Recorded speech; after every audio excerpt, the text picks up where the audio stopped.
శ్రీకృష్ణునికి ముందు విష్ణు అవతారములు.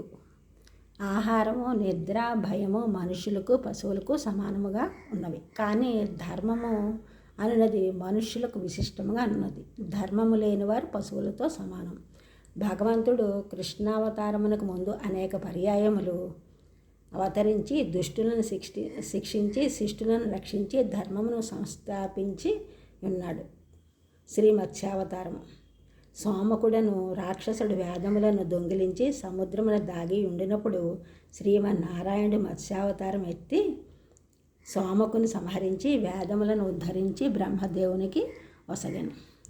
శ్రీ కూర్మావతారము.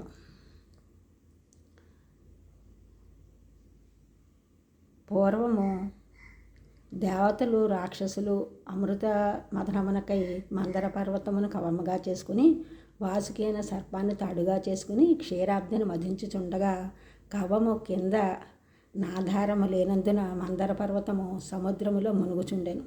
అప్పుడు శ్రీమన్నారాయణుడు దేవతలు మొరలు ఆలకించి కూర్మావతారం ఎత్తి తన పైన మందరగిరిని ధరించి ఆ పర్వతమును నీటిపై తేలినట్టు వనర్చి దేవతలకు అమృతమును పంచి ఇచ్చెను. శ్రీ వరాహావతారము.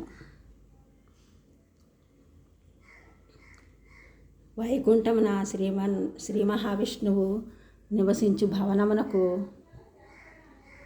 ద్వారపాలకులుగానున్న జయ విజయులు లోపలికి పోవడానికి ప్రయత్నించిన సనక నందనాథులను అడ్డగించరు. అందుకు వారు కోపించి మీరు రాక్షసులై పుట్టుదురని శపించెను.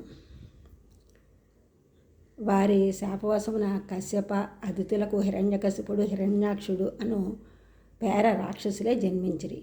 అందు హిరణ్యాక్షుడు భూమిని అంతటిని చాపగా చుట్టి గైకును పోచుండగా నారాయణుడు వరాహావతారం ఎత్తి ఆ రాక్షసుని సంహరించి భూమిని ఎప్పటి వలె నుంచెను.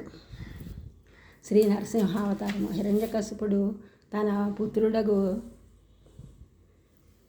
ప్రహ్లాదుని విష్ణువు ఎక్కడున్నాడో చూపించమనగా ఆయన ఈ స్తంభమునందు ఉన్నాడా అని చెప్పగా ఆ స్తంభముని పగలగొట్టి హోంకరించుచు విష్ణువు బయటికి వచ్చాను. ఉగ్రనైన నరసింహరూపం అందుండి బయటికి వచ్చి హిరణ్యకశిపుని వధించాను. నేను ఫుల్ వీడియో పెట్టాను, అందులో చూడండి. ఛానల్ చూస్తున్నారు అందరూ కూడా సబ్స్క్రైబ్ చేయండి, షేర్ చేయండి, లైక్ చేయండి, కామెంట్ చేయండి. సబ్స్క్రైబ్ చేస్తున్నారు అందరికీ కూడా కృతజ్ఞతలు. షేర్ చేస్తున్నారు, లైక్ చేస్తున్నారు, కామెంట్ చేస్తున్నారు అందరికీ కూడా ధన్యవాదములు.